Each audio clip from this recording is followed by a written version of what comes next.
Les voy a platicar que el 22 de diciembre de 1997, tal vez ustedes lo recuerden, 45 indígenas tzotziles fueron asesinados en un campo de refugiados de Acteal.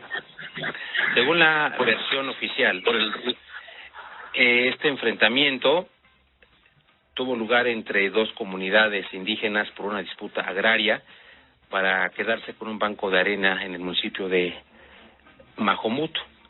Sin embargo, sobrevivientes y testigos dicen que el ataque más bien tuvo lugar por parte de paramilitares simpatizantes del oficialismo de aquel entonces, y se manejó la versión de un conflicto agrario. Y para hablar más a profundidad de este tema, tenemos con nosotros a Víctor Caballero. Nuestro invitado es coordinador general del colectivo Aqueus, que se dedica a la promoción y defensa de los derechos humanos, integrado por abogados especialistas en Derecho Constitucional, Juicio de Amparo y Litigio Estratégico en Derechos Humanos. Esta asociación también hace labores de acompañamientos en favor de víctimas de violencia de género, feminicidios, homicidios, desaparición forzada, ejecuciones extrajudiciales y criminalización de la protesta social, y también es acompañante de la lucha del Congreso Nacional Indígena y del Consejo Indígena de Gobierno. Víctor, buenos días, gracias por acompañarnos. Buenos días, Francisco. Muchísimas gracias a ti, a la producción, y pues un saludo a toda la audiencia. Gracias, Víctor. Platícanos, por favor, a 25 años de la masacre de Acteal, ¿México conoce la verdad de lo que ocurrió en aquel entonces? Bueno, hablar de este hecho tan doloroso, previamente a entrar ya en el tema de la pregunta, pues sí es abonar a la memoria, claro, porque lo que ocurre en Acteal fue un acto de guerra del Estado mexicano contra simpatizantes, contra las bases de lo que fue un enorme movimiento social surgido en 1994 con el levantamiento zapatista, la guerra, como le dicen los compañeras zapatistas. Y lo de Acteal fue también un acto de guerra, y actualmente la lucha tanto del EZLN como del CNI como del CID, pues es una lucha por la vida, cuyas armas son precisamente la palabra y la memoria. Por eso es importante recordar estos acontecimientos. Desafortunadamente, en el México de hoy, con tantas contradicciones hasta estructurales en el punto de vista ideológico de lo que puede ser algo que se presenta como un gobierno diferente, pues no es nada halagüeño, ¿no? Porque las prácticas, lo ocurrido en Acteal hoy se replica en la zona de influencia zapatista de manera muy cotidiana. En aquel entonces, para mucha gente se dejó convencer con que esto era esto se dio a partir de un conflicto intercomunitario por una cuestión agraria, por una cuestión de tierras, cuando en realidad lo que fue es que formó parte de una puesta en práctica por parte del ejército mexicano de estos manuales de contrainsurgencia surgidos en las escuelas de guerra en Estados Unidos. Entonces, el México de hoy ve todos estos hechos como si formaran parte realmente de un pasado, cuando los mismos grupos paramilitares que operaban en aquel entonces del 96, 97 en el estado de Chiapas, pues hoy siguen operando. Seguimos escuchando de los ardillos, seguimos escuchando del ahorcao, seguimos escuchando de estas presiones hacia las comunidades bases zapatistas, muy violentas, o sea, son presiones muy violentas, pues que buscan la provocación, pero también la intimidación y el hostigamiento hacia las comunidades. No resolvió nada lo que el gobierno federal hizo hace 2 años con este ofrecimiento de disculpa pública a algunas de las víctimas, a familiares de las víctimas de Acteal, porque creo yo que las instituciones del Estado mexicano están cayendo en una frivolización del tema de las disculpas públicas, haciéndose o más bien convirtiendo este tipo de actos en lo que precisamente quieren evitar, porque un acto de reconocimiento y disculpa pública no tiene que ser un acto de campaña o de propaganda para el gobierno, sino es un acto de reivindicación sobre los hechos ocurridos, que lo que motivan precisamente esa disculpa pública. Y es, digamos, que el primer paso de esa reivindicación y de una reparación del daño que finalmente pues no se da, ¿no? O sea, hacen el evento, tienen reflectores, pero ya las consecuencias de lo que significa reparar los daños a las víctimas, pues simple y sencillamente no ocurre.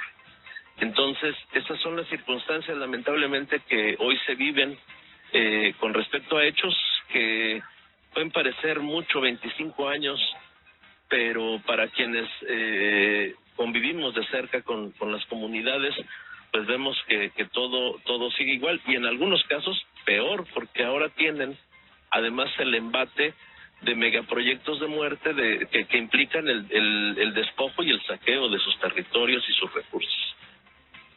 Efectivamente, Víctor, esta política de militarización de la seguridad pública en México ha causado muchos estragos a lo largo y ancho del país, y desde mi punto de vista Chiapas tiene una, digamos, una mención especial, una perspectiva diferente por la militarización que sufrió este estado desde los años 90 del siglo XX. Fue muy notorio el quehacer del ejército y los paramilitares a partir del 1 de enero de 1994. Y como bien refieres, una promesa de cambio, una propaganda política, una disculpa pública de verdad no resulta suficiente para garantizar el bienestar y el respeto de los derechos de libre autodeterminación de las comunidades de Chiapas. Este gobierno no ha cambiado en nada la situación de los indígenas chiapanecos. No, por supuesto que no. Al contrario, ha agudizado en muchos momentos esta situación de violencia, de hostigamiento, de discriminación, de desprecio incluso a las comunidades, porque en realidad lo único diferente con respecto a gobiernos anteriores es que el propio protagonista de esa presunta diferencia lo dice, o sea, nada más porque él dice que es diferente, claro, asume que todo el mundo lo tiene que creer, ¿no? Uh-huh. Hechos como el de Acteal, o sea, esto de que llegan grupos paramilitares a balacear a indígenas que estaban orando en un santuario, eso, digamos, con las proporciones guardadas, sigue ocurriendo cada vez que estos grupos paramilitares que en aquel tiempo se decían priistas, es más, hay testimonios de que cuando ocurría la masacre gritaban esos paramilitares "viva el PRI", pues ahora gritan "viva Morena", ¿no? Claro. Está documentado, por ejemplo, que organizaciones como la Orcao, hay regiones muy cercanas a Ocosingo que ahora se llaman Orcao Morena, ¿no? O vínculos con otros partidos como el Verde Ecologista, que también es aliado del actual régimen, ¿no? El problema central en esto es de que esa mala política que está implementando el gobierno federal actualmente hoy va de la mano con una enorme militarización, y que es una militarización que no está resolviendo el problema de seguridad pública, pero sí está acrecentando los esquemas represivos hacia la sociedad.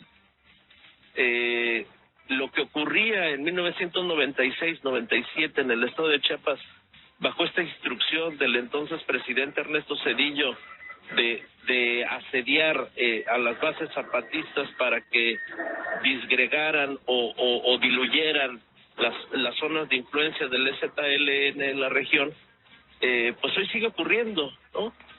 Grupos paramilitares o servicios de inteligencia militar que se disfrazan de repartidores de refresco, de repartidores de agua, de diversos productos, cobradores, etcétera, y que andan en la zona pues recopilando información pues para después utilizarla en perjuicio de las comunidades. Hay un terrible problema de desplazamiento, no solo en la zona de influencia zapatista, sino que también en otras zonas del estado de Chiapas, que también se vincula con el tema migratorio y esta suerte de responsabilidad que le atribuyen a este cuerpo de ejército llamado Guardia Nacional de estar cazando migrantes en la zona precisamente de Chiapas, pues está generando un caldo de cultivo de mucho riesgo para las comunidades.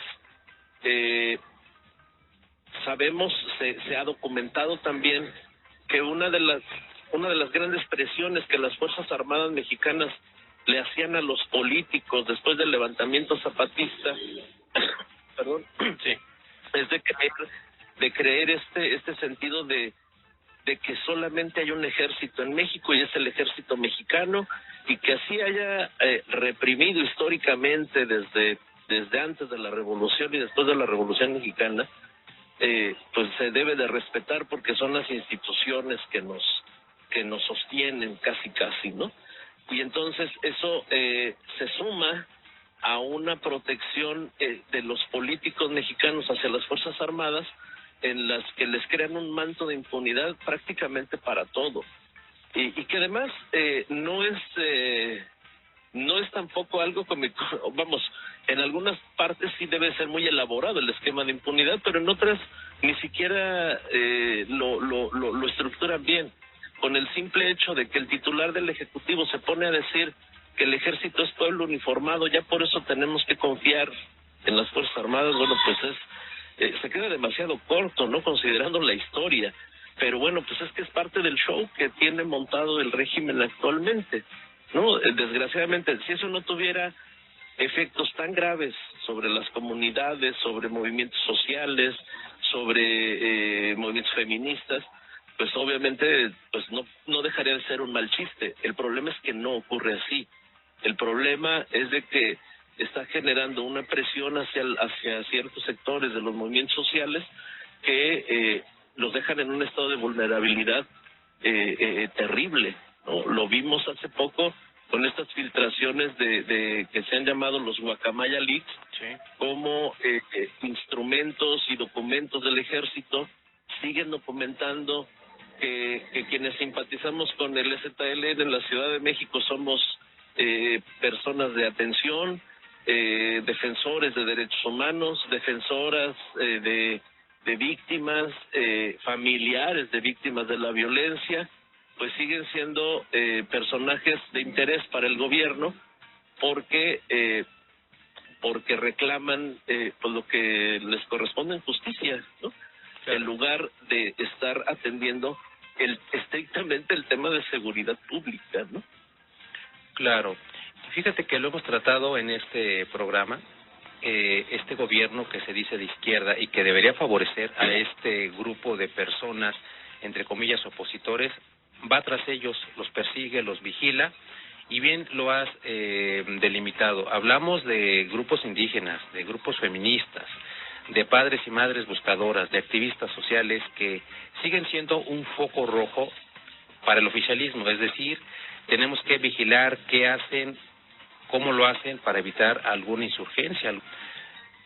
Pese a que este gobierno se dice de izquierda y que debería de acabar ya con este tipo de hostigamientos, López Obrador ha dejado ver su ideología política, se dice progresista, conoce todos los embates que han sufrido todos los grupos que han sido oprimidos por el gobierno, y él sigue adelante con esta política. Entonces nos queda claro que el oficialismo en México pues únicamente cambia de color y las cosas en el fondo siguen siendo exactamente las mismas. En tu concepto, ¿cuál es la trascendencia de Acteal en la política de militarización en el caso concreto de Chiapas?